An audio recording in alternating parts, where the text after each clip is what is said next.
All right, good evening, and whenever you guys are ready, we're going to welcome everybody, our guests, to the Zion Partnership Board meeting for December 19th, 2024. Carson, Commissioner Pye, here. Commissioner Magiera, here. Yes. Okay, please let's stand for pledge allegiance.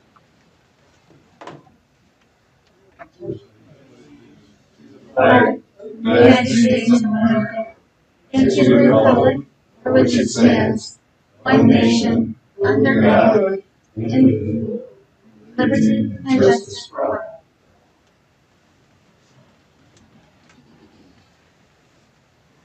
We're going to get ready to move to votes on our minutes for the personnel and finance subcommittee meeting on the board from the Board of Commissioners of the Park District, scheduled that was last month on November 21st, 2024. I make a motion that we move the minutes of the regular meeting for the Park District, the Leader Center, 7 p.m. on the 25th.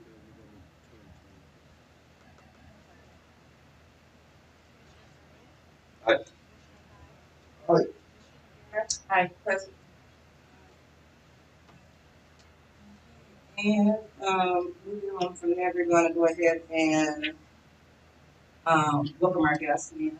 And we want to welcome, I'm sorry, it was Mr. Call me Scott. Scott from the Walks. Is that from the Walk? Call me Mr. Call me from Okay. Well, Scott's here to visit and give us some information a little bit later on what we want to look into our board meeting for tonight. And we're going to approve our approval of our agenda. Any additions or deletions? No changes. Make a motion to approve the agenda for day tonight, December 19th, 2024, for the Zion Park District meeting. I make a motion to move the agenda for tonight's meeting for December 19th.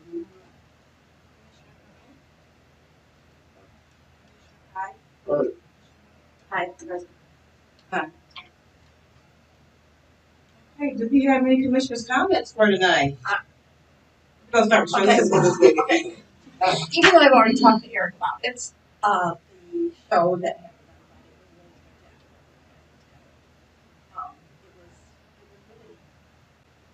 it was wonderful. Stunning. It was really so fun. My girl granddaughter. But it was really a great event. Yeah. Yeah. My compliments also to staff. You did a really good job. How you put into it. But, definitely consider kind of board in advance to help out.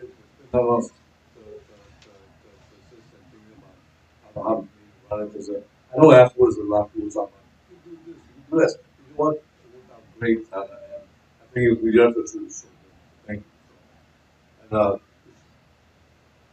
copy about that video. That was nice. So that's what it's all about. Spinning around, Yeah. go to light show. Trees. I went to see the luncheon that was really nice to see the special rest. And too, that was a nice change in the lunch.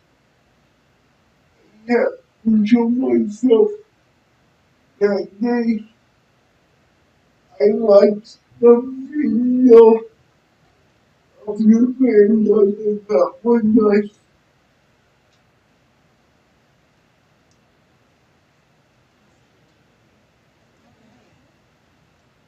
I regretfully missed that. Really enjoy that. Okay. Next year. I want to take a your comments, and totally, I enjoyed the very light show. It was phenomenal. Just seeing it, I had not seen one until you put on one here, so it was just awesome to see it. Got so many people in the community was so engaged. That was good. It was really all about. And we're going to keep on moving. We're going to go through to the attorney's report. Yeah, no report from you. And we're going to next move on to our financial report, our cash position, our monthly expenditures. Yes, ma'am. I make a motion to approve the expenditures for November 2024 in the amount of $212,404.70. I second that. Commissioner Vermeer? Aye. Aye. Aye. Aye. President. All right, and we're down to the most enjoyable part of the evening, our executive director report. We'll get Director Brett. Okay, yeah, I just wanted to, in addition to what everyone had mentioned, as far as like the tree lighting, just worked out fantastic and a great job by staff, great job by the recreation department and maintenance department to work together to make that happen. Rich and his crew obviously very busy, both decorating all the trees and setting up the trail, and just a lot of planning that goes into it. By Christine and Kay and their team as far as all the coordination.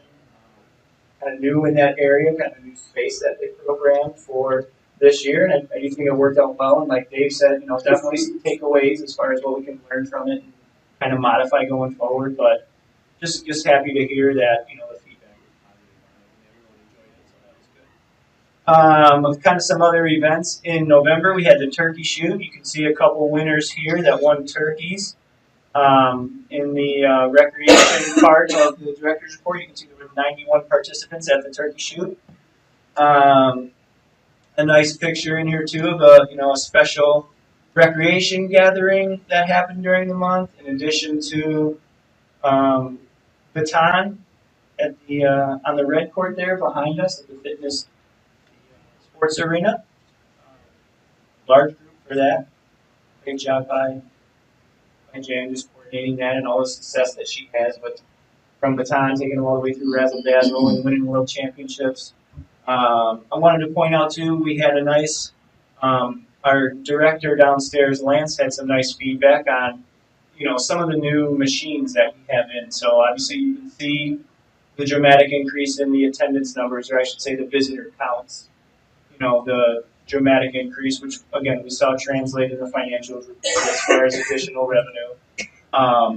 But just a nice email here from a patron that talked about how much they appreciate the upgrades to the fitness center and some of the different machines that we have. And so again, nice to see the public responding to that. Just more and more people using the facility. Shepherd's Crook hosted the Gobbler tournament in November. And, this was one of the things that we had touched on last year, the dilapidated condition here out at Hosta Park of the pier, which is really being taken away by the erosion and the waves of Lake Michigan. So it's going to be something that, we're going to have to make a decision on. To be honest, I don't think it's salvageable. Not really ready right now to discuss that, but we will talk about it here in a future meeting, obviously before spring comes. I would like to talk about that. Goodwin-Magiera improvements versus Yeah, we will. We'll have to do a little homework too with all of the different agencies that are involved down here, as far as IDNR, Lake County Forest Preserve, coastal management. And I apologize. Yeah, no. I see the image of that thing. I know it's. Yeah, I know. So we'll do some homework on that and then give a better update on a possible solution or demolition or exactly what the direction. Coming in to help make telephone calls. Yeah. Campaign for or doing what Yeah. It's God given resource. Yeah. Alan has a nice picture here at Shepherd's Crook. Shepherd's Crook hosted the Gobbler tournament. Or I'm sorry. Oh, the Gobbler was in Shiloh. I was waiting for you to go, no, it wasn't. It wasn't there. So 63 golfers at the Gobbler. Just kind of a beautiful fall picture there of Shepherd's Crook. And the last thing that I wanted to mention was the CEJA grant, right? So we have talked about the CEJA grant for over a year. So that's the Climate Equitable Jobs Act. That was the legislation passed through the Illinois legislature as far as our allocation, Zion's allocation of the nuclear money. Right? Okay. So that's what it is. So a lot of different terms for that. We could call it, spent nuclear fuel rod money, the nuclear money, the CJA money. We refer to it as CJA just because that's how the grant is through DCEO. So I'm happy to report that as of yesterday I think it was, we were finally approved for our full allocation from the first round. So we're going to be receiving a check for $792,367. I thought you had to submit one by one. They decided differently on that. Well, Project by project or whatever. so our allocation for the year was $887,000. So For the year or total? no, for the year. So this is a 23-year annual grant. So year one.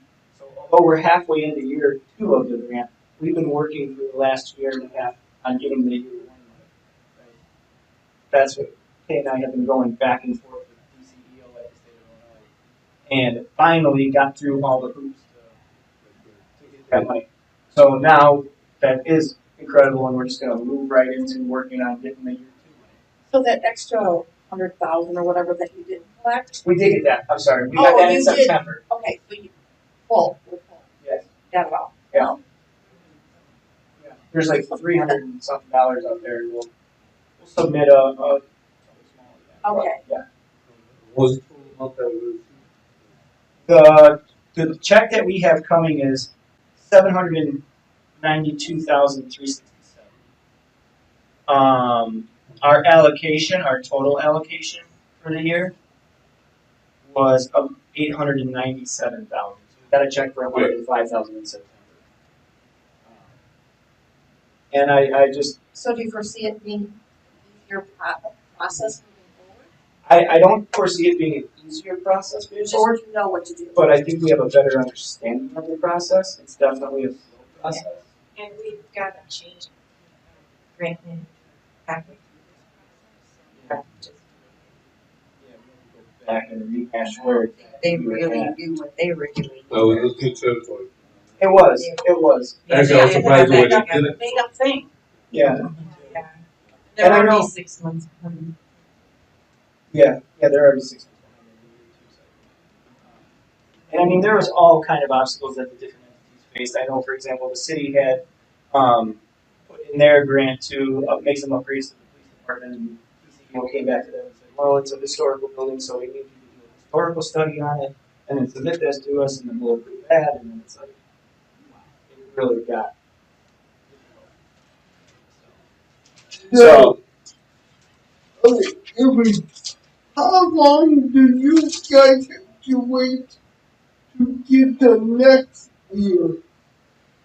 Well, yeah, we again submit everything on time when their deadlines are due, and then it's like months before they come back to us and say, so like Kay said, we've already submitted the year two numbers and submitted everything for that, haven't heard anything in 3 months on it. So once they then give us the approval, oh, okay, we approve your submission, then we can start on sending in the expenditures and all the documentation, and then they'll review that and come back to us with questions. And it's just like it's ongoing. So yeah, super good with that first round. Yeah. So, I didn't know if it was going to take 1 year or 6 months. So, but that's about all for my report. We can move on to the first agenda item. I just want to ask a question. Yeah. Do we have a programs for like veterans? Veteran type stuff. Geared towards veterans, I should say.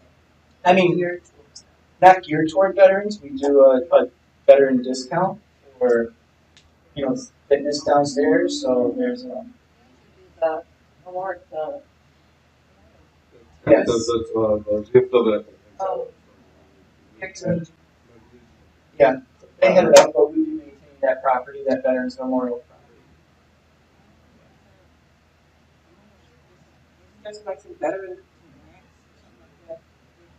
Like, with some-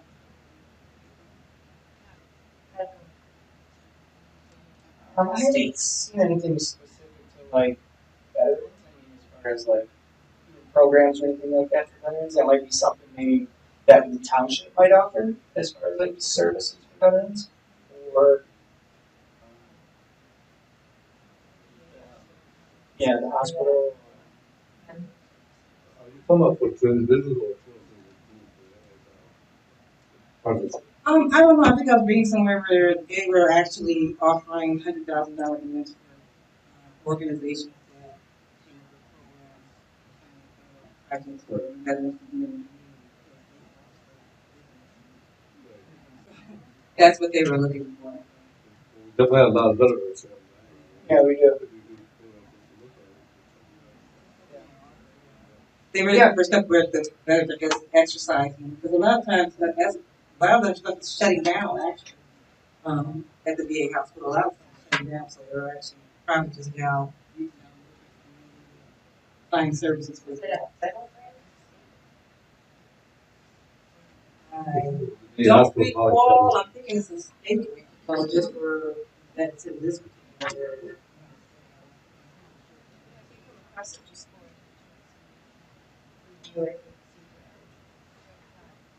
Okay. Yeah, and we can reach out to the township supervisor too. I'm not sure if you're familiar with anything that Sherry's office would offer to veterans. Enterprise program-based services. Provide services as far as assessment and support. Yeah, I think they're really looking more towards, exercise. Like we have the senior program where they come over there and work out, like it's daily, the whole time, stuff like that. I think they're looking more for something similar to that, when they mention, activities, not in terms of housing and, social, economic type stuff. More or less Yeah, okay. towards just keeping them healthy and active and moving Okay. on a treadmill or whatever it is. That's my understanding. Cool. Not you mentioned, I just had to ask first. Sounds good. Find some, how much? Yeah, I'm sure. Yeah, like you said, there are a lot of veterans in this community. Oh, I'm sorry. That's okay. Yeah, we'll be on number 9. Number 9 on here. All right, that's where Scott's gonna come in and actually give us a presentation of the Dairy Park construction progress. Yep. This is our owner's representative from Goodwin-Hamilton. Scott, I can do it here now. So, do you guys want lights off or on? No, Or this was fine. good. So, thank you. Happy to be here. Happy holidays to everyone. Next week. Can't believe it came this fast. So you see the rainbow here, and I'd like to say the rainbow end at David Park all day, every day. As we've been working on it, but sadly that is not the case. But we'll talk about what's been going on. I'm going to pick up kind of where I left off in my last update. Okay? That's kind of No? Want me to go again?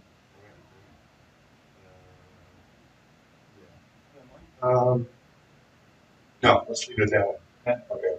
So, remember pop quiz here. My last presentation, I talked about a proof roll. Remember that conversation? Something goes out over the ground before dinner or something. No. So, if you look at the parking lot there, this is before they're putting stone and stuff down.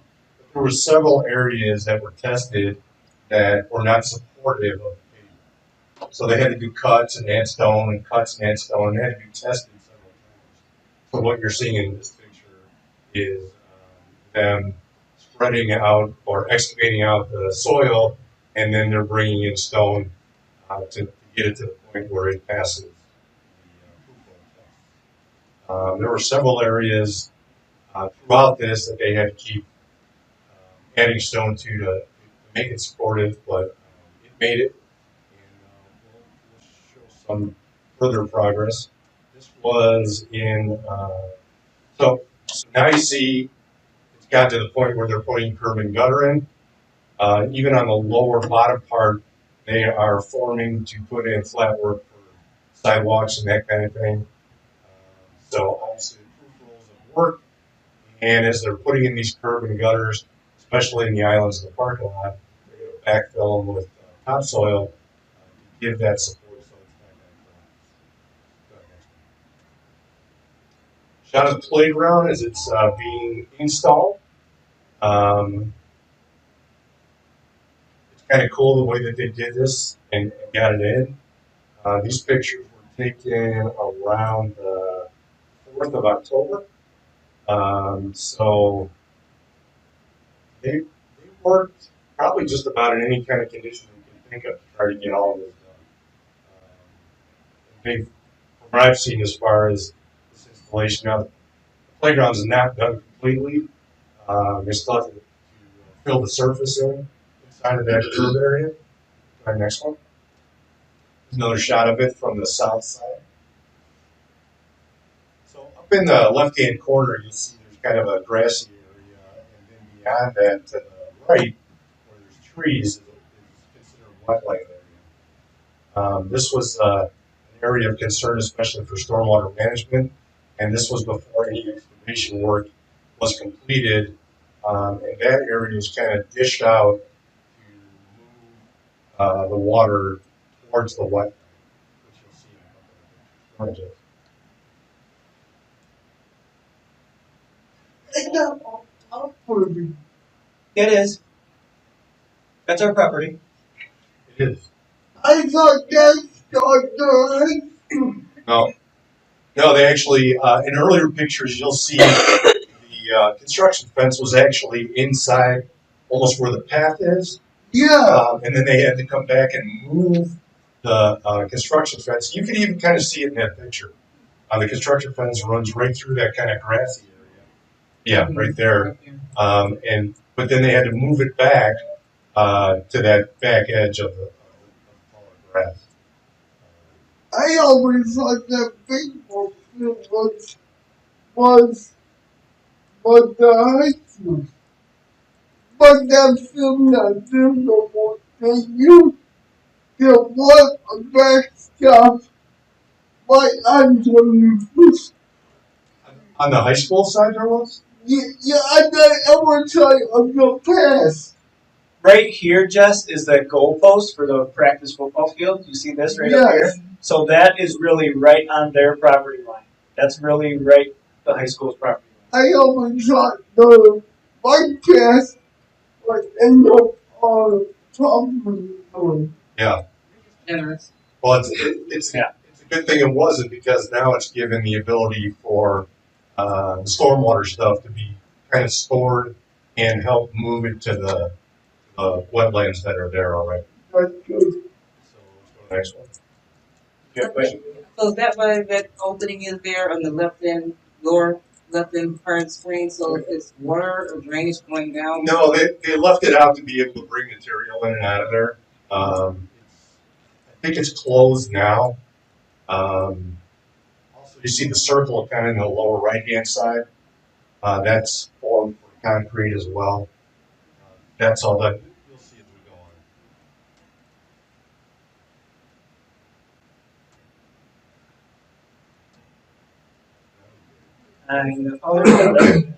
So this is actually the beginning of November, and what I like about the rain is it gives us an opportunity to see how the drainage and stuff is working throughout the property, or not working, right? So this, you see the soccer field area, you see very little puddling on the field, which is a good sign. Which means it's doing what it's designed to do. On the outside edges, you can see that they've excavated to continue to put the path in, and that still has to be stone, 8 inches of stone and 2 inches of asphalt to complete that. That will obviously be later on. So this is another shot of kind of the whole park except for the soccer field. You can see the amount of water sitting there. You can see the amount of water sitting in the stone of the parking lot. What we don't want is for that to stay there and for the covering of the stone to not be completed. In other words, they put an asphalt binder course, which is the subcourse of the finish. You want to get that in before winter comes. So this is what they were really pushing for, was to get all that stone in, get all the curb and gutter done, and be able to schedule to put the binder course in. One of the problems, let's go to the next one. One of the problems we had brought to their attention was the amount of water that's sitting around the service building. At this point, the elevation of the soccer field, which is just at the lower left-hand corner there, is about 5 feet higher than the building, the bottom of that building. So all the water coming off of that field and some of the areas around it obviously are just sitting there. So we talked on site and virtually about ways to resolve this. Rich's concern was that that water is going to be sitting and causing hydraulic tension, right, Rich, against the foundation wall, if you will, under the ground. And, go to the next one. So this is along that west side of that building. They did two things here. They dug a test pit to see how deep the water was, and then the other part of this stone is they put in a new irrigation line and a water line, water main into the building as part of this project. And as you can see, when they did that, it dried up the area pretty good. So, okay, let's go next one. How did you know it dried up? They dug to see how deep it was. So yeah, some of it they pumped out, which they were supposed to be doing all along. But then when they dug this test pit, I'm sure a lot of it just kind of soaked the rest of the way. So what will prevent that from happening in the future? Yeah, so what we asked them to do was to put some extra drainage in and around, because in front of this, around this building, is going to be a lot of concrete work, a lot of flat work.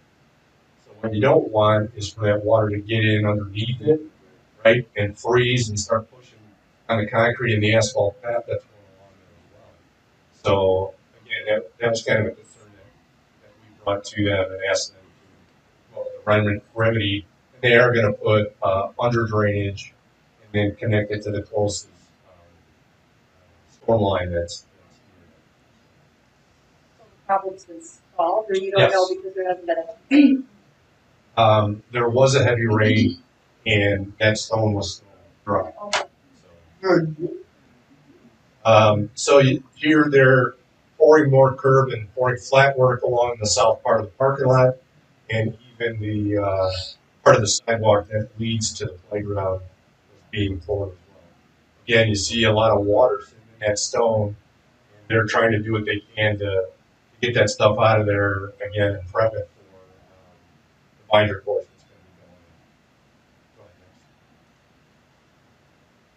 next. Just another elevation shot looking to the west of that the same day, same part. Well, actually, it's later now. You see over on the left, you see the circle by the playground's been poured. The rest of that flatwork sidewalk is done. And if you look up kind of in the left-hand corner, you'll see they've excavated that grass area out that I was talking about earlier. When stormwater detention,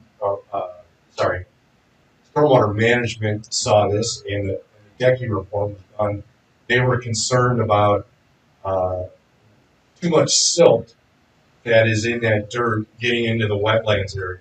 So they asked us to go ahead and temporarily seed it and blanket it to keep that from happening. That might be it. Oh, another shot of the playground and some of the flat work that was done.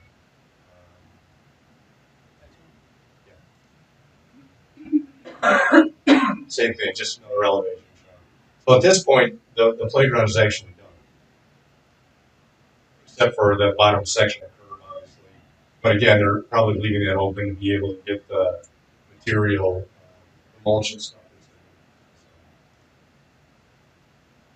So this is a shot. I took this shot. It gives a pretty good indication of where the path is going to go around the entire project.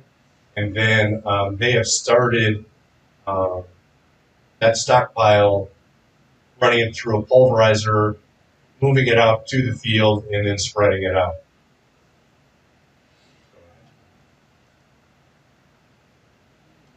This was an area of concern that we brought to their attention as well. This is the southeast corner of the project as a whole. And the way it was designed on paper was that any water that came across there and the path would continue across there and off the edges of the property and flow to the south.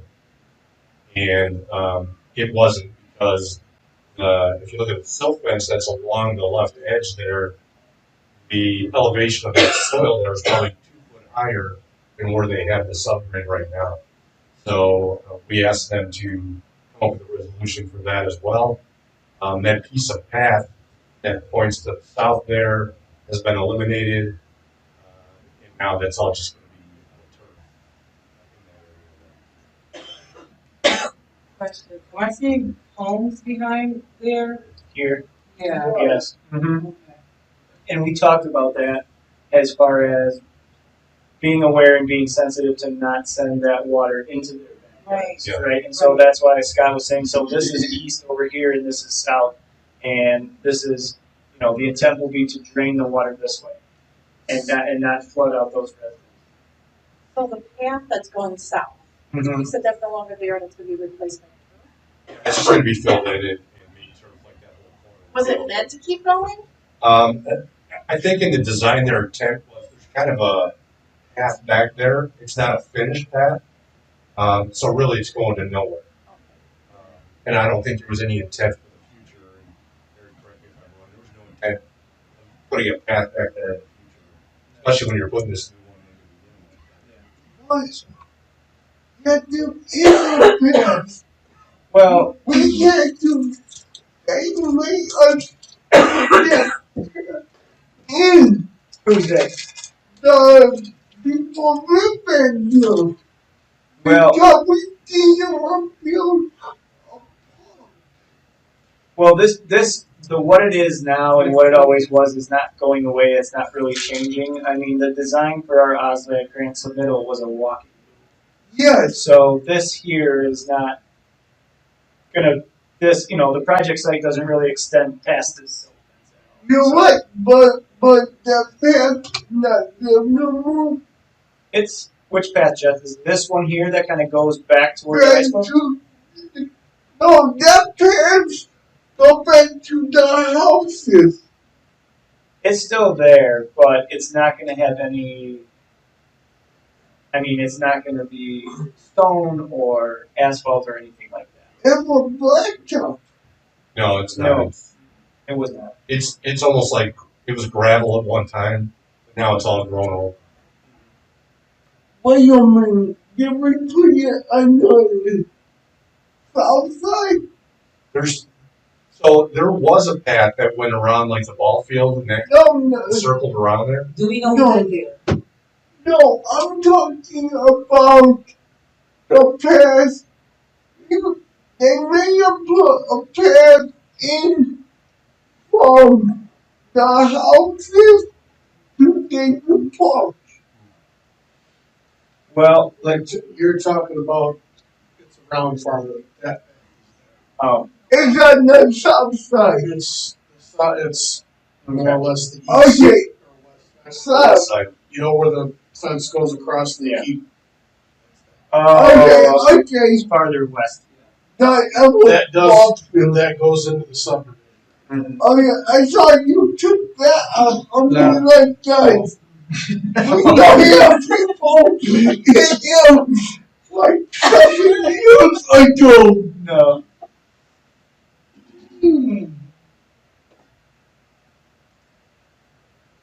So this is another. I'm sorry. Actually, No, That's no. okay. It's good. No, That's that's what I'm here for, asking questions.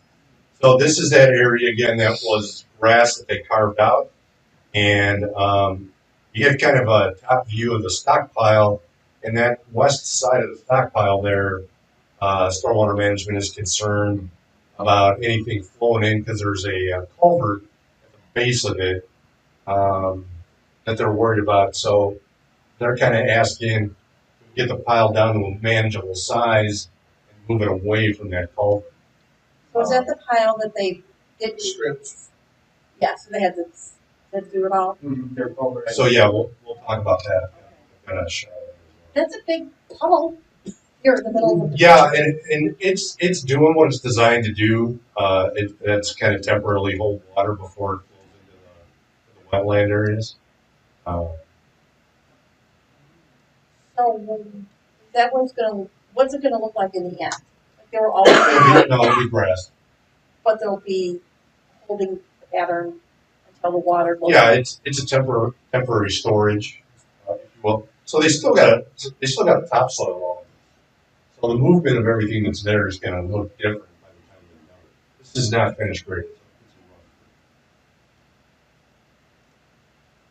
So that's a shot after the for SMC, the temporary seating and blanketing that was performed, so that they don't have to worry anymore about anything roaming into that wetland.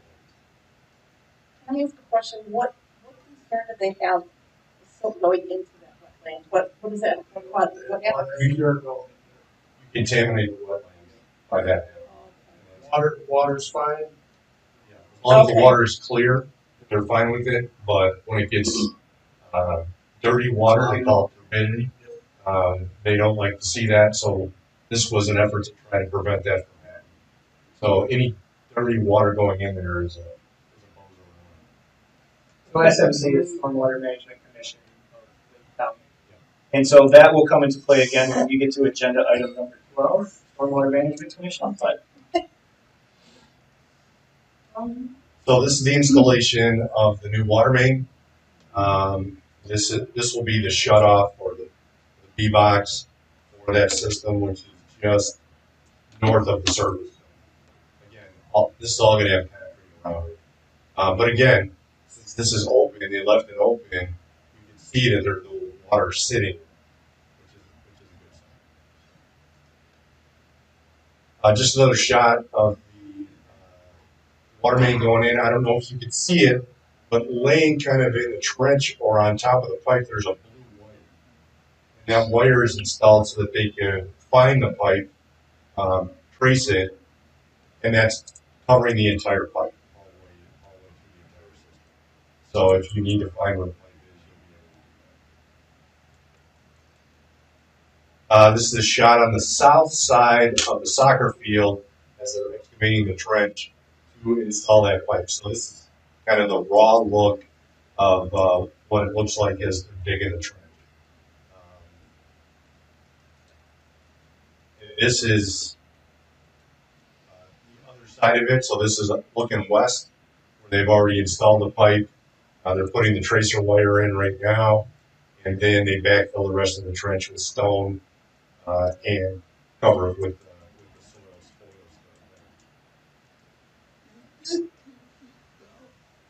It's 2 feet down.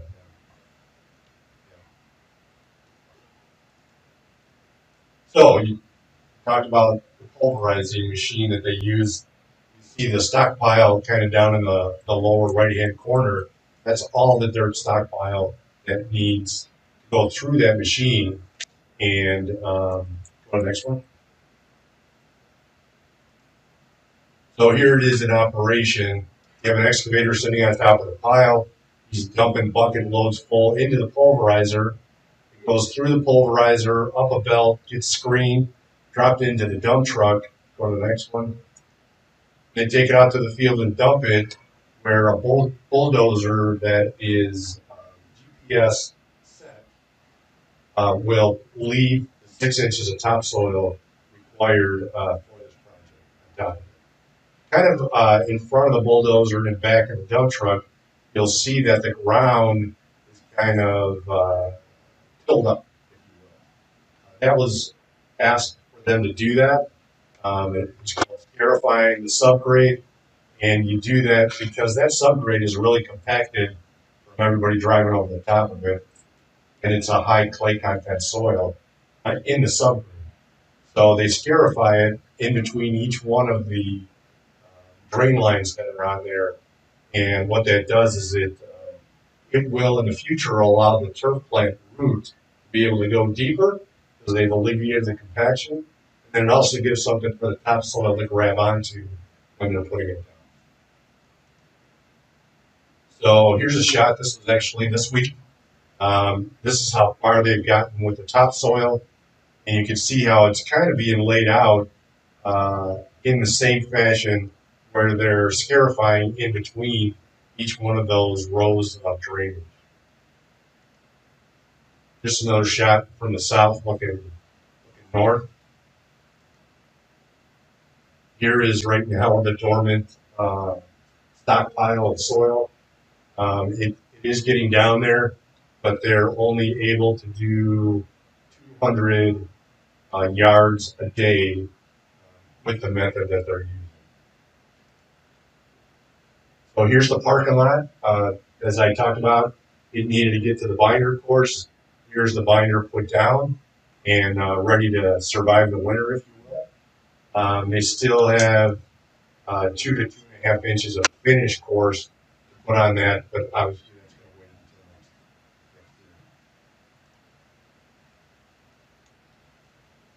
until next year. Any questions?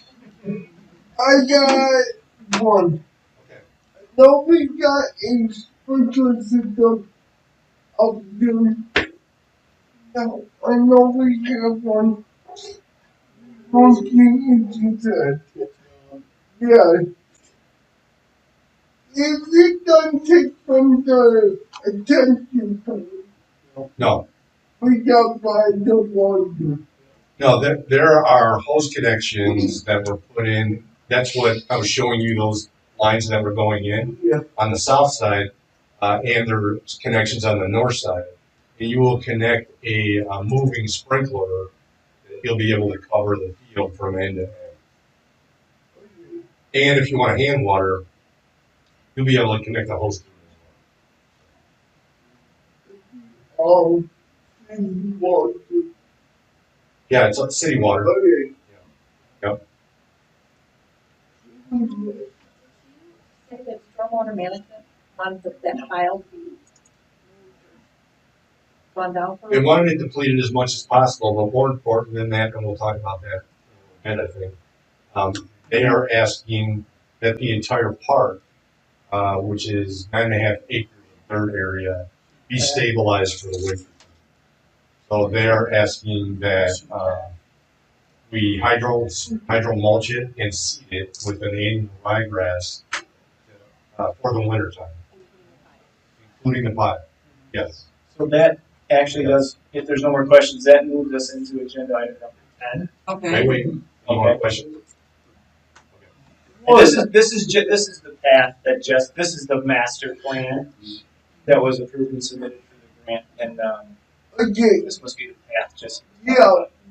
Why is it going that way? Here, this way. Where we do that? We don't So see this it. is- They were showing us the path on that end. Right. This is the southwest corner. Yeah. Why is it going that way? Well, this is going towards the house. The Yeah, homes. but the elephant going that way. As you're going west and south.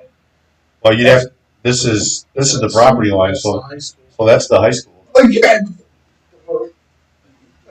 Sorry.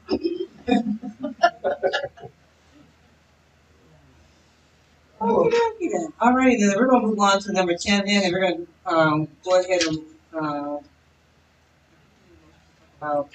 pending charge order for David Park Outlet Project Winter Stabilization. I believe that was a good. McGinty. So in the packet, just find the PDF. As Scott was just talking about the stabilization of the soil, and the hydro seeding, This? hydro mulching. Yes. Yes. But I also included the other two quotes that we got in there. But this really is, I printed this out because this is the latest and greatest numbers that we got after the packet was sent out. Okay. Yeah, Number look higher. Yeah. Holy cow, is that getting the numbers down that far? Yeah, Or whatever it was. that's the basic Yeah. premise of that. So the contractor quoted us the 87,611, and this was outside of the project scope. And Scott said, "Hang on, I have a few contacts. I think we can do better on that." So we reached out and got a quote from Contour Landscaping and a quote from McGinty Brothers. And so this, what we're looking at here, the printed page from Landworks with the total amount of $52,153 would be the change order that we're requesting approval from the board for the winter stabilization of the site. And again, just a tremendous job by Scott to get that down for us and to put in a lot of work. I mean, it was, I don't know how long we went back and forth on this, probably 6 weeks or more. Yeah. Yeah, and Landworks was not happy that we were doing this. And they were using a number that they already had in the contract to charge for those efforts. However, because it's outside the contract, our district didn't have to stay with it. I knew when I saw the number that it was way too high. So then at the end, No, yeah, go. That's why I put it up right after. in the end, what happened was I had asked Landworks. What I said was, our district would like to have you do the work.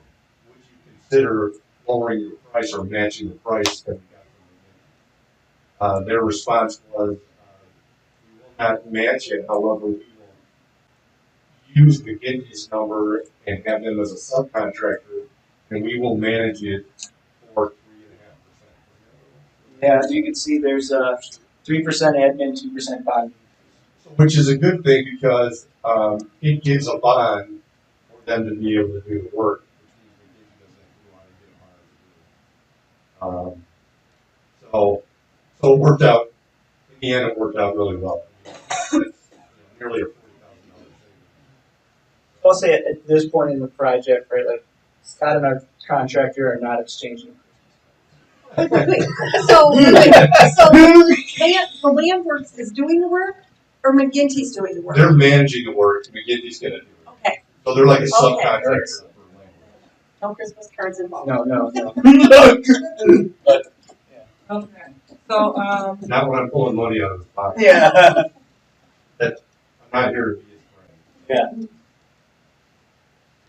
So, if there's no questions on that, what we're looking for is the board's approval to accept this change order request. I think in my report I wrote for an amount not to exceed 55 because we didn't know where it was going to come in. Now we do have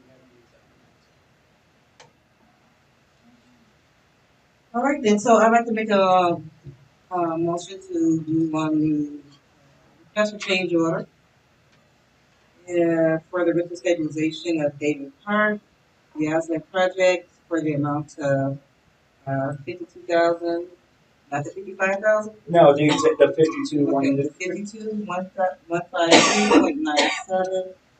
Do I have a second? Okay.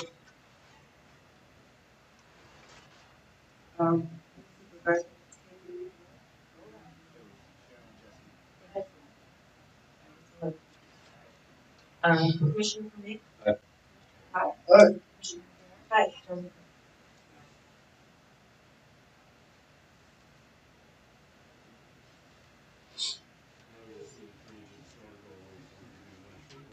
Mm-hmm. Okay. Well, it's supposed to be 40 next week, isn't it? Yeah, I actually saw it Christmas Day 50 in rain. Wow. Yeah. You're more than welcome to stay for the rest of the agenda, but it's going to be other just general park related business. I mean, unless you want to hear, this is an extension request for David Park, so maybe the next item might be. Thank you for all you did. Yeah. So item number 11 is the David Park grant extension request letter to IDNR. You can see there on PDF page 61, we have almost a 2-page letter requesting an extension of time for the grant because the initial submittal for IDNR was that the project would be wrapped up by April 30, 2025. And so what we're writing here is a request for a 6-month extension on the grant. And in addition to that, we're also requesting an amenity swap. So in the grant, we have the skate park, and what was submitted to IDNR was, one soccer field, one basketball court, some other. We didn't have the trellis in there, so some of those amenities that were part of the full master plan, we didn't submit to IDNR as our project, and we did that because we didn't know what the bids would come in as. So we didn't want to commit to IDNR that we were going to do 2 soccer fields, 2 basketball courts, and some of these other things. When bids came in favorable, and so then we added that to the project. We were happy to be able to complete the full master plan. So we're requesting from IDNR to do an amenity swap to basically take the skate park out of the grant and saying that we're going to do these other amenities as well. So we're still committed to building the skate park, but the reason that we want to do this amenity swap is because the skate park builder that we have identified, they have a full schedule for 2025. They're already booked up, and there's really only like 2 or 3 reputable skate park builders in the country that are good at this. It's a highly specialized, construction. And we would like to go with Evergreen Skate Parks, who's out of Oregon, who built the skate park for Vernon Hills Park District. That Rich and I went and toured and talked to the department about how it's holding up and how well it is. But to get them, that's probably going to be in 2026. So that's going to be well after the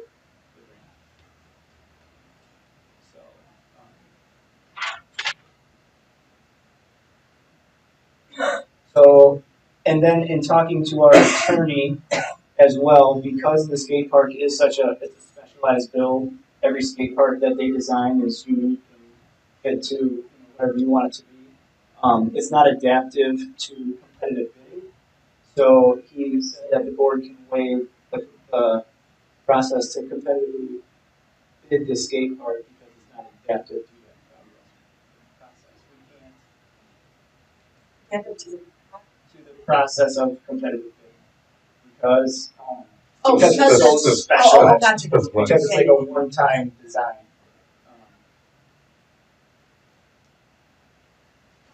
So we'd be looking for a motion to accept the IDNR letter for extension of time, in addition to waiving the requirement for competitive bidding of the state. Kind of 3 things going on. Wait, jump to the ITR extension. Submit the extension to IDNR. And in that submittal to them, request an amenity swap. And then the final one being to waive competitive bidding for the construction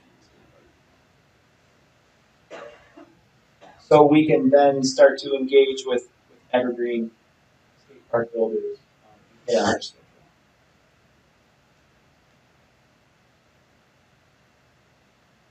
Have you talked to the young people? Then what you do?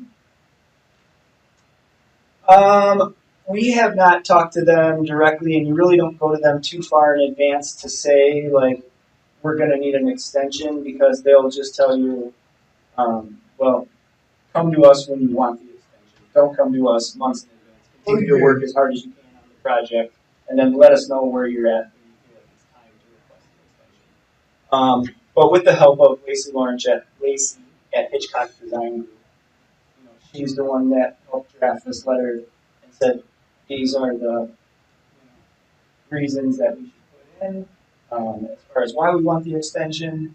This is the amenity swap, and hopefully they'll be in agreement with doing that.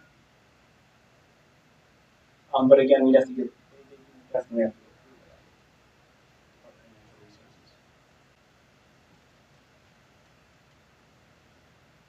go through that. So, that was number 11, so we need a motion to, submit a new, grant extension request letter to the IDNR and with the competitive building for the skate park as the work is not adapted for the competitive building, so they have the opportunity to, have Evergreen come in 2026 to work. That would be a goal. Can I get a second? Or do you want to go ahead and make a motion? I'll go ahead and make a motion to submit the change to IDNR for the 2026 state extension, correct? Mm-hmm. And in lieu of skate park, design participant proposes to substitute the following amenities which align with the whole master plan of David Park.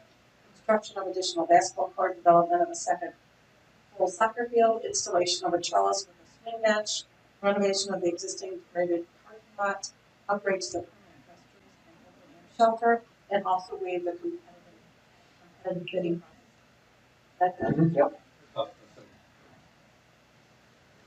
Commissioner Renee? Commissioner Todd? Aye. Commissioner Magiera? Aye. President? Want to start a center, use of shallow golf land for stormwater detention.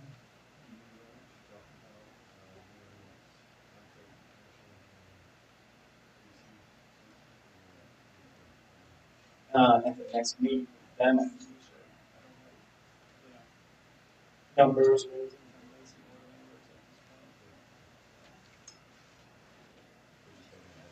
Yeah. Well, we can. I It's thought, I thought when you shut down, that stopped the year, then when you go back, when you come back, you will finish the year. Yeah, I guess you could look at it that way, but if you look at the schedule of the contract, they were actually always, they were supposed to be done. Right, the project was already supposed to be done. But because of various reasons, which include some of the things they're talking about with the permitting process and weather and other things, it didn't get finished. So now they have to come back next year, right? And there's going to be increases in labor costs that we've been told that Landworks is going to have. And so really the contract, as it stated, correct me if I'm wrong, the contract as it stated is really over. So you need to redo a contract so that it can go into the next year. All right, so we'll come to the board at some point in the future, like Scott was just alluding to, with the contract extension, with obviously increased amounts because of, they're going to say supplies cost more and labor costs more and those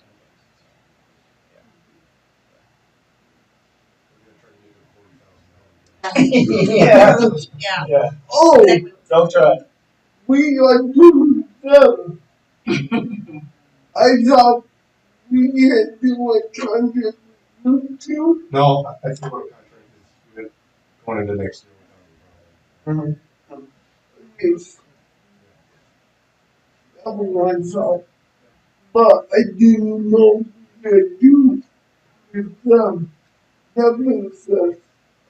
Yeah.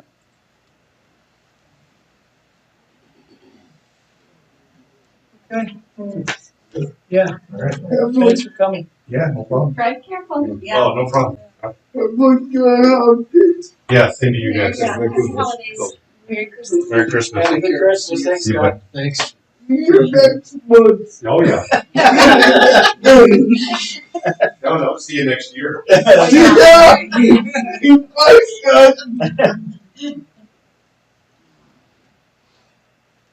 All right, start early, education center, use of shallow golf land for stormwater detention. Yeah, so if you recall, we discussed earlier in the year about the Start Shirley Education Center that's going to be built right next to Shiloh Golf Course. It's going to be built by a private foundation, right? And operated privately. So let me bring up a picture here to show you exactly where it went, or it's going to be constructed.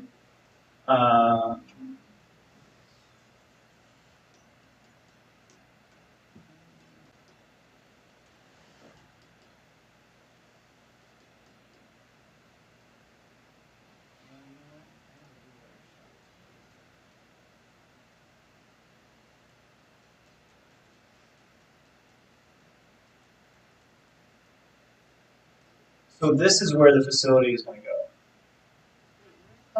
Oh, I see it, I Um, see it, it's above it. Yeah, sorry, let me zoom out. So, Yeah. right, well, here's Dowie Circle, and Yeah. here's Leisure Center. So this is the initiative. You guys recall when we had talked about this before, the private foundation that was going to build this early childhood center? They're going to build it right in this area. It's a $25 million early childhood facility that's funded with private donation dollars. And again, going back to stormwater management, the problem that they run into with their facility is they don't have anywhere for that stormwater retention type basin, right? And so to be supportive of this project and to really help make it go, this is where the park district is going to help out with, the detention area, which will go in here. And there's a sketch in there from the civil engineer. Let me flip to that.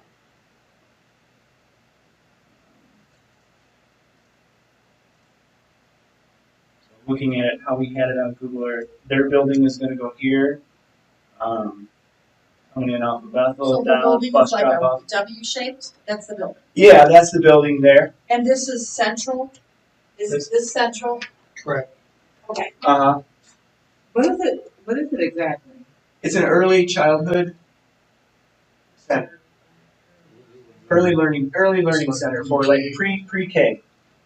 No, it's infants, toddlers, pregnant moms. Yeah. Up to age. And so, And it's run by who? Yeah. We Private? run by privates. We run by the organization Start Early. Okay. start really. Start Early is the name of the I organization. know that. I mean, serious question. What are they teaching? It's a pre-K infant toddler Like a program, subsidized? educational care.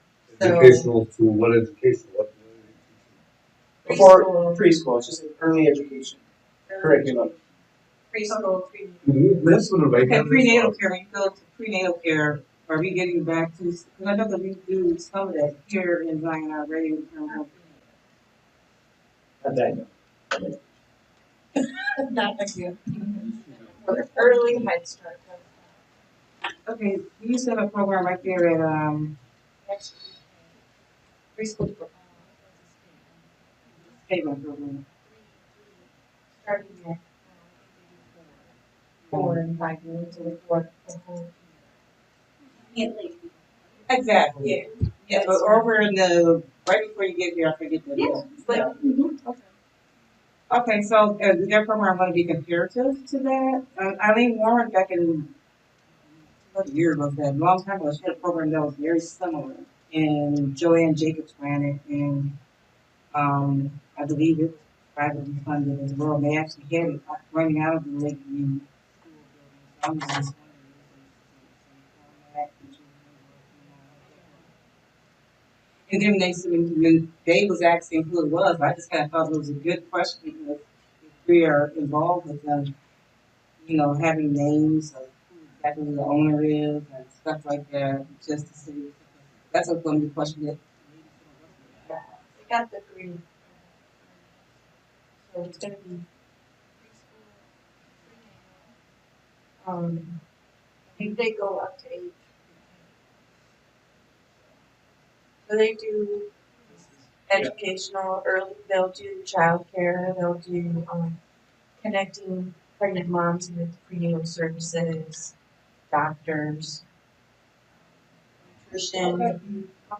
Yeah.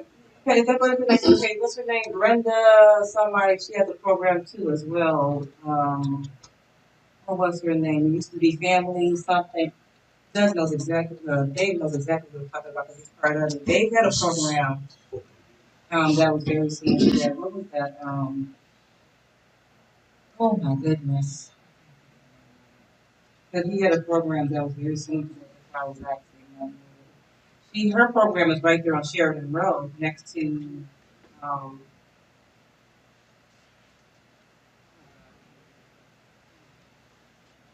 So I was just wondering, I didn't know if it was her in her program or somebody Not. I coming mean, here. this is federally funded, so they'll You get got federal Family dollars. First up here too already too, right?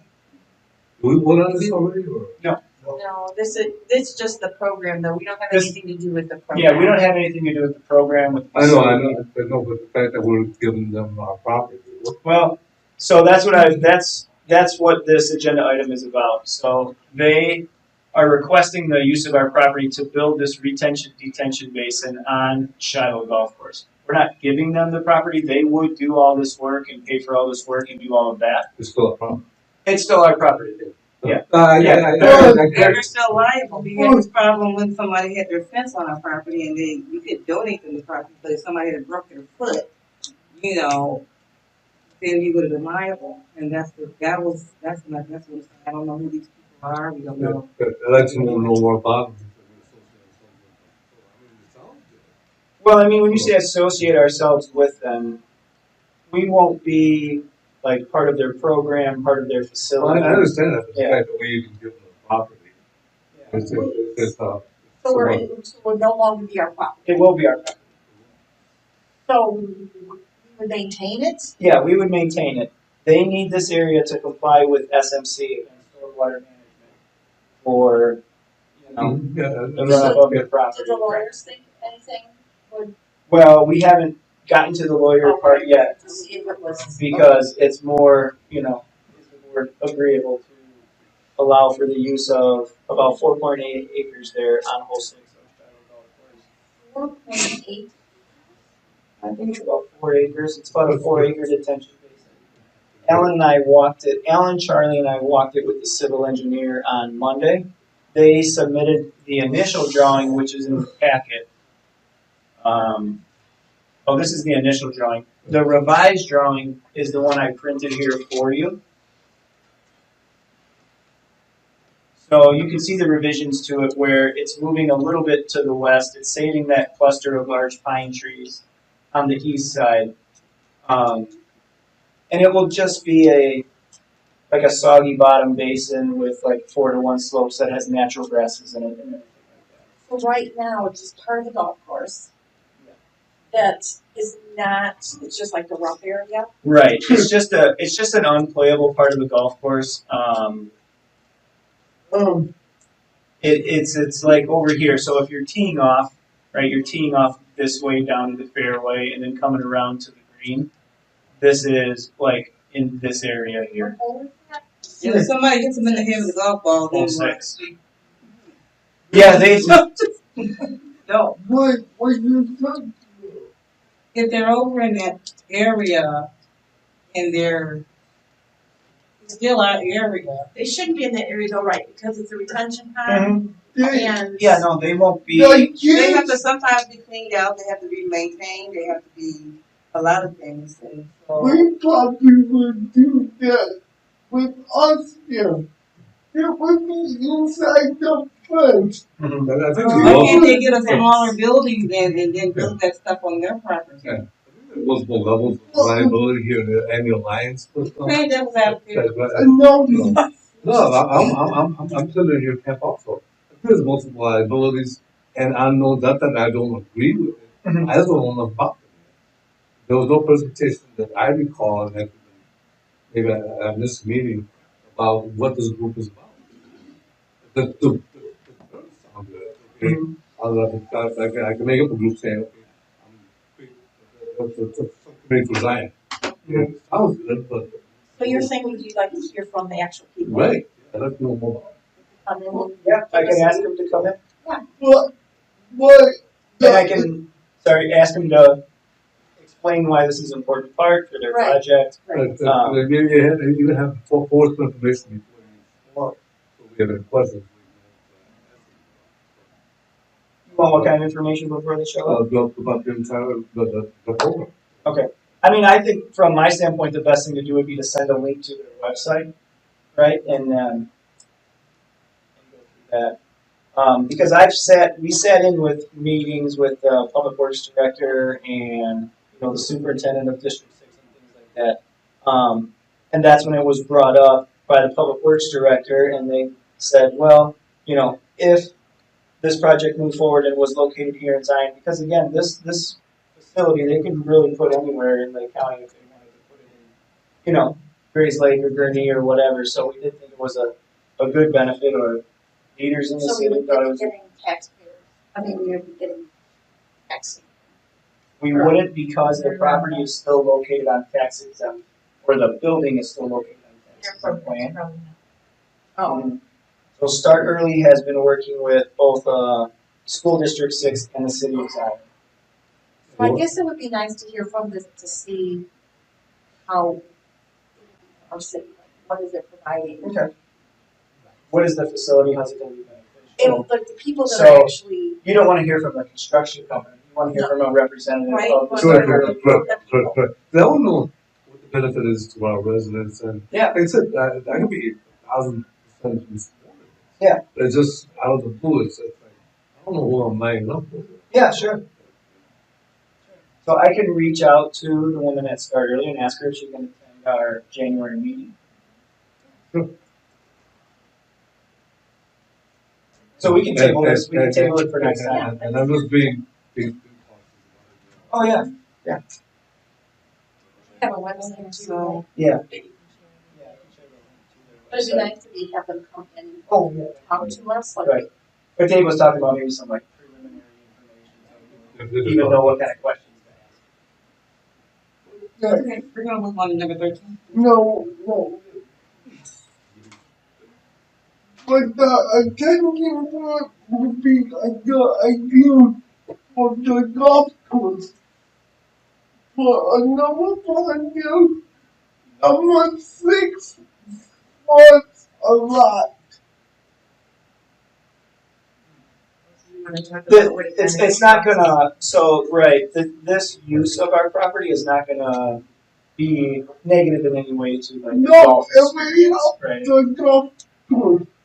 The lot that the area is so people here. People get there, people get upset when they land here.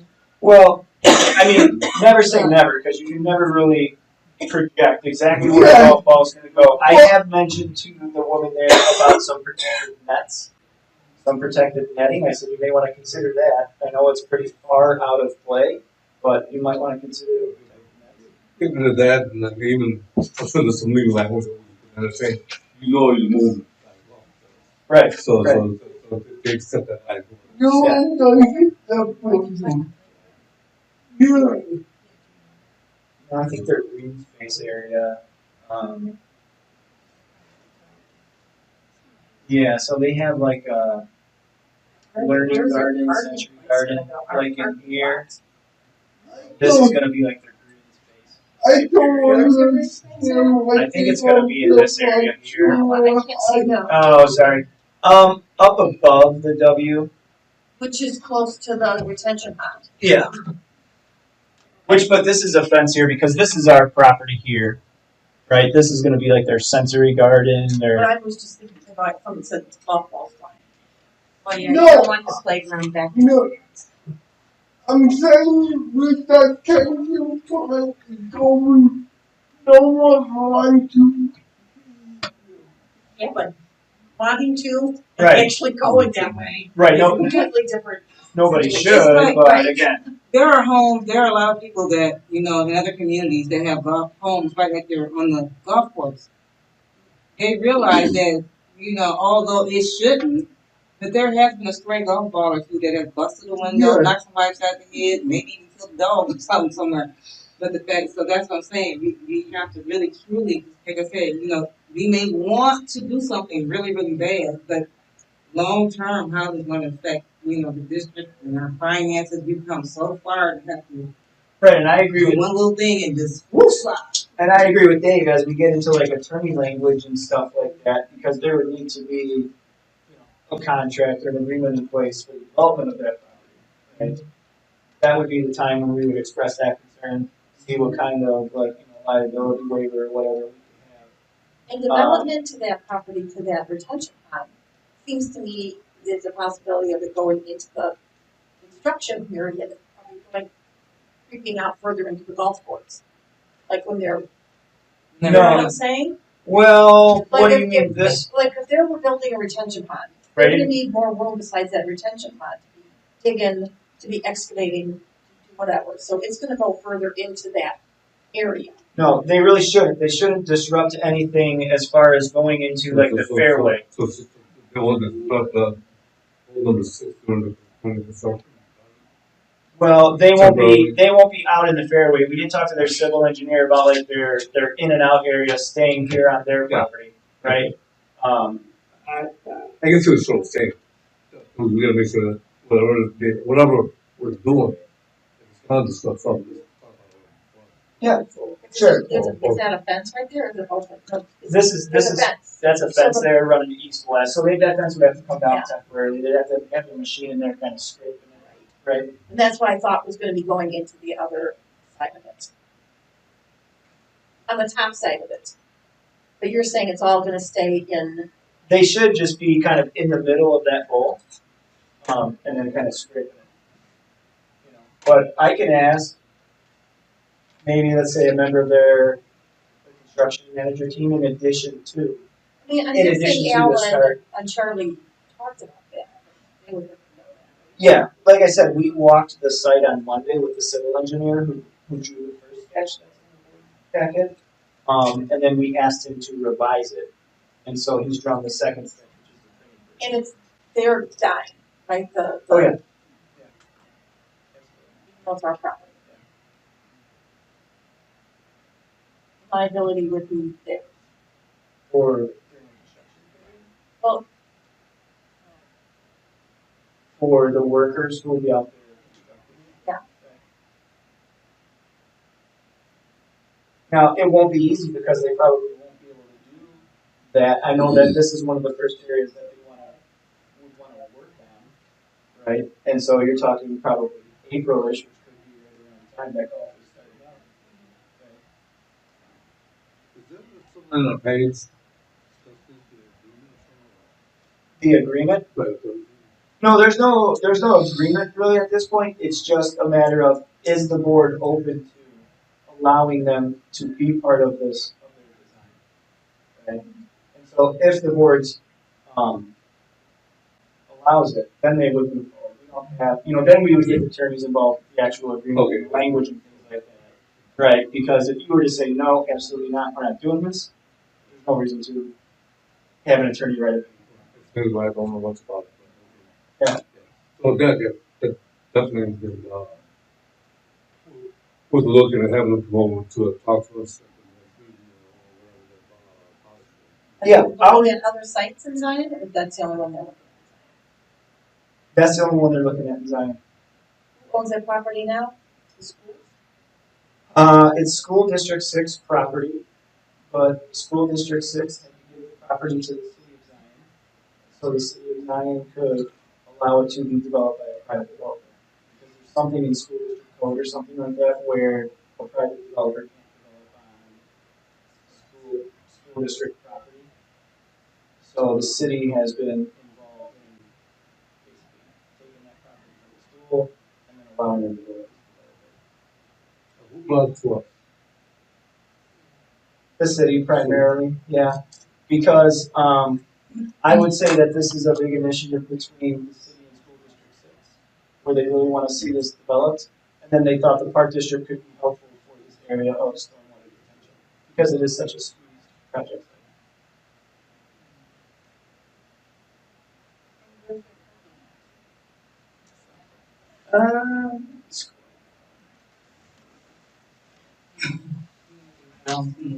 So yeah, you'd come in, or the people would come in here off of Bethel right along there, and then buses would come down. This is like a bus turnaround lane, and then go out. So there'd be a little bit of parking in there.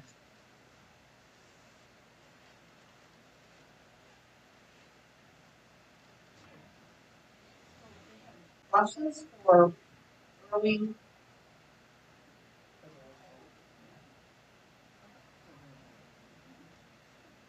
So we have a prenatal care and early care or whatever. And is this? And you start mentioning buses. So Because these were teenage moms.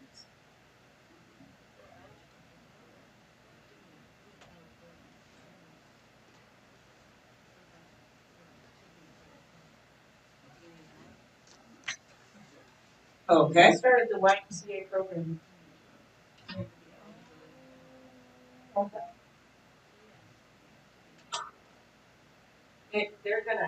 They're probably gonna serve all of Lake County. Yeah. It's just a. They have to be income. It's not just eligible. Yeah, they have to be income.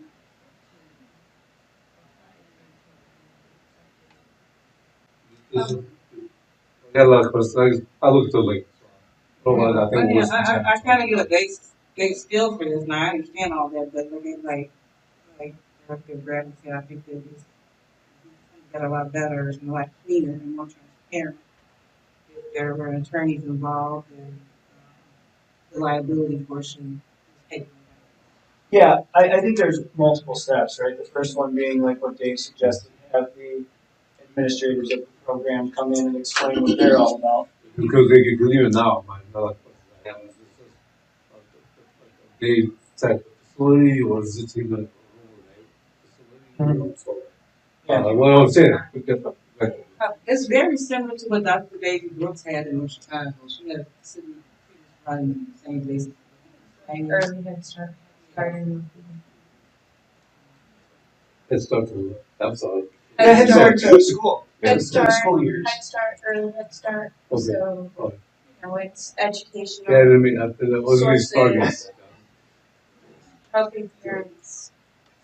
So that they will be rubbing over. Yeah, and I'm sure they'll have to be. I'm sure they'll have to be DCFS certified, and they'll probably have quite a few teachers that education.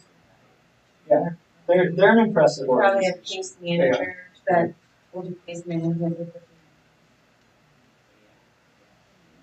Do they have any of these startups anywhere else in the country? Oh yeah, all over the Oh yeah. United States, Hawaii, all over. Oh, okay. Yeah, they are. Yeah. Yeah, they're definitely a professional. It's organization. Babysitter. Yeah. Okay. It's That's open right. I read it right now. YMCA certified. But sounds like. Great opportunity. So we'll bring them in. We'll ask them to attend the meeting in January. It's gonna be perfect for us to all about finding solutions to problems. So. Yeah, and I can ask too to have a representative from their construction company who can answer any of the questions about how you're going to build this. So we'll table it for January.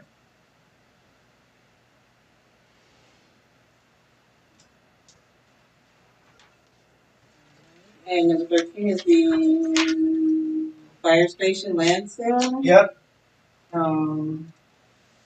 So this is the IGA agreement or sale contract for the sale of the 4.2 acres out just off of 173 for the city to build the new fire station. If you recall, Chief Barton and Chief Street came to a meeting previously and kind of discussed the project and why this was an ideal site for them. City Council has passed this this agreement, which was reviewed by both our attorney and the city's attorney. It calls for a sale price of $120,000 to the Park District. And yeah, this is just the final agreement. The city's been doing a lot of work on their project. They're very excited about this piece of property. This is the attorney's contract.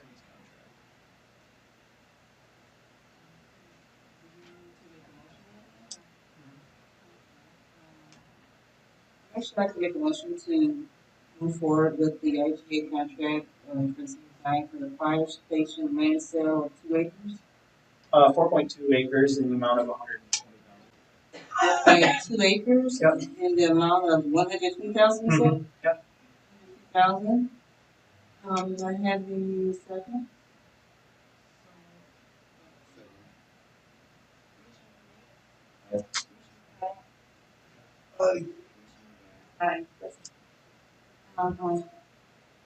And coming up on 14, we have our audit services engagement proposal from Lullabutter and Amen.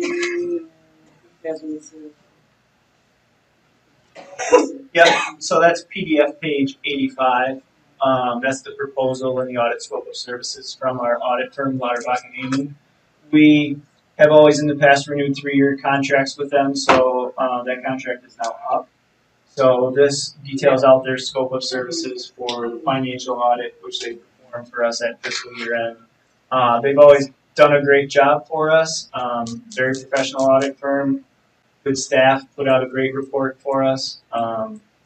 There is a lot of benefit to having that continuity of having the same auditors because they know us and we know them, and they have all their permanent files built on, everything that we have. So this is their proposal for a 3-year, basically a 3-year contract, you would say, to perform the financial audit, and then they do a little bit of that 1099 assistance, which is calendar year end to issue out. So this is their 3-year agreement, which was a very favorable. I think it's still a really good price. I think it's like a $400 increase a year.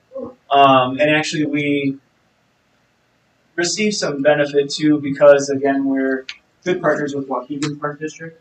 Waukegan Park District uses the same audit firm, and this audit firm also does the special recreation audit. So we kind of negotiated kind of 3 at the same time for some additional leverage. I think it's a really good price.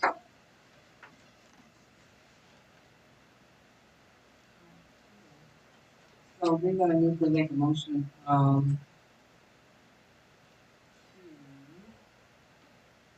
accept the proposal from Lullabutter and Amen for audit services for, 25, 26, 27, in the amounts concurrently of 14,610, 15,015, and 15,014. Aye. Aye. Yeah. We're gonna move forward on this estimated travel expenditures for IEP state campus. I don't think we're voting on it, but I think we're discussing it maybe. Yeah, we will vote on it. This is what we do annually, kind of the month prior to the IAPD State Conference in Chicago. It sort of designates the amount that will be spent on the conference. Shows that attendees, whether that's staff or commissioners, will get a meal per diem of $60. Parking will be reimbursed. Mileage will be reimbursed at the IRS standard rate. Conference registration fees. Consistent with prior years for this conference, the district will not pay for hotel rooms for any staff or commissioner that stays overnight. That's been a policy for a number of years. Currently, I know I've registered. Commissioner Pai is registered to go. Commissioner Carlson expressed interest in going, so he's also been with them, as well as a handful of staff. I normally go, I just pay and then I'll figure it out. Okay. Yeah, I'll pay for it. Okay. I always pay. Sorry, Dave, what was that? The conference is January 23rd through the 25th. So it's really like Thursday, Friday. Is the one in Charlotte? At the Hyatt. It's not gonna be at the, whatever. This year's at the Hyatt. Where it's going to be after that. Sometimes they swap.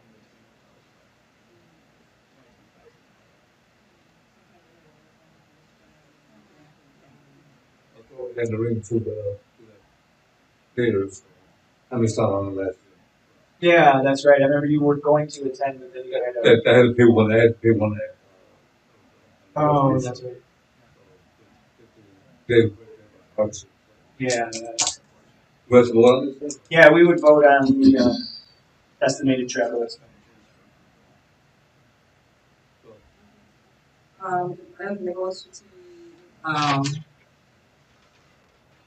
Vote on the estimated travel expenditures for the IPD State Conference in January 2025. for the amount of, Yeah. as stated, definitely as stated, in our handout, in our package for this, for the park board commissioners meeting dated. For all those who are gone.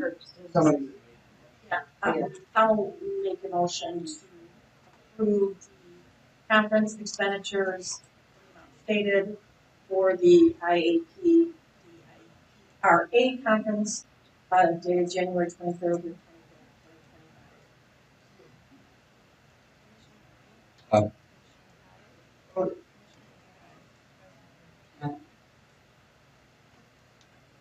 Bring on to the quote to purchase Toro 4500 rough mower for Shepherd's Creek through the Storesville Intergovernmental Cooperative as authorized by the Illinois Governmental Joint Purchasing Act. I believe that was a total for, was it 96,000 or 95,000? Yep, 95,042.63. Holy cow. Yeah, they got it crazy. I think Charlie has a nice write-up in here. This is Charlie's write-up, our superintendent of golf at Shepherd's Crook. I think it's very beneficial not only to get a new rough mower for Shepherd's, but to send Shepherd's current rough mower over to Shiloh, which is a rough mower from 1998. So I can tell you that Charlie was in the queue before. He waited almost a year because these are so hard to get, which also makes them expensive. It's kind of like, I mean, golf equipment's kind of like a car. I mean, as far as like the way car prices. Yeah. So I do think it'll be hugely beneficial for the course. The course has been doing great. You know, they have this allocated in their budget. No, It's already. when I saw the price, I thought it was quite expensive, but I have to say that what Alan and Charlie do, of course, is they know what's going on. They know what they need. They're making money, and Okay, so I'm curious, though, does this lawnmower have like golf course GPS on it or something, where it actually can map out where it's supposed to cut on the golf course? No, I don't think this one has GPS. Richard will know better. I mean, we have GPS equipment on some of the sprayers that they use. So when it's spraying chemicals on the course, it's knowing not to like overspray in a certain area or put too much chemical on. This is just sort of a riding mower. That's staff operated. out for this price. Oh, I know. Yeah. Well. What about the mowers that they do have on there? Because I see that a lot of these companies now are just getting these mowers that cost about somewhere between $1,000 and $3,000. They just run off by themselves, so that you can Like actually a robot? program them. Yeah. And you can program them. Because I saw talking about cutting like whole subdivisions at one time. I'm like, can we use those and utilize those for some of our lawn cutting type? You know, I thought about that too. I think autonomous equipment, right, is cool.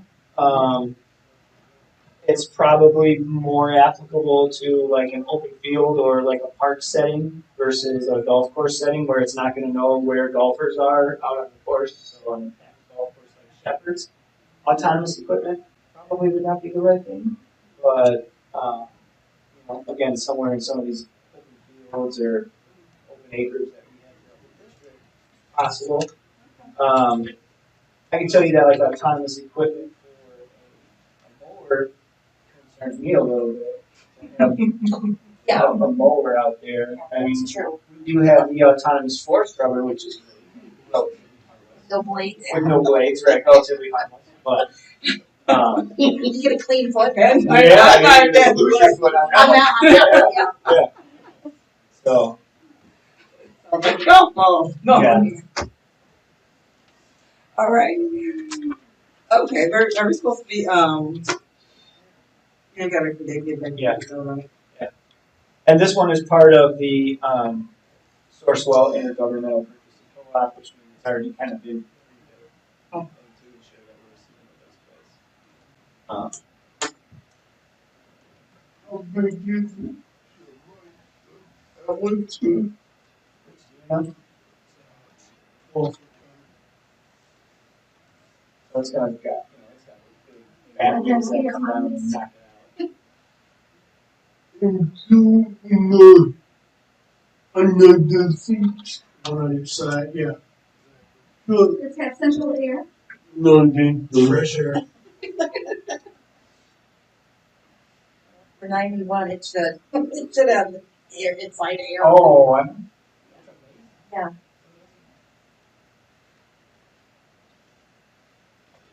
Well, it's not way up. I asked you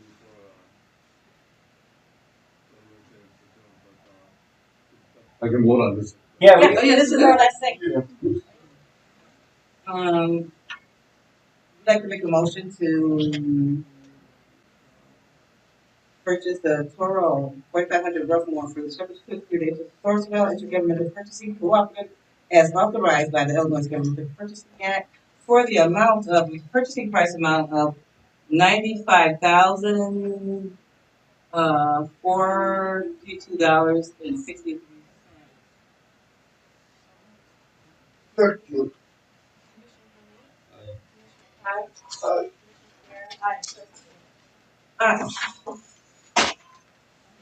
Okay, so we just have to, we need one motion to adjourn for tonight's meeting. And we are actually, done for the evening. Everybody drive safely. yeah.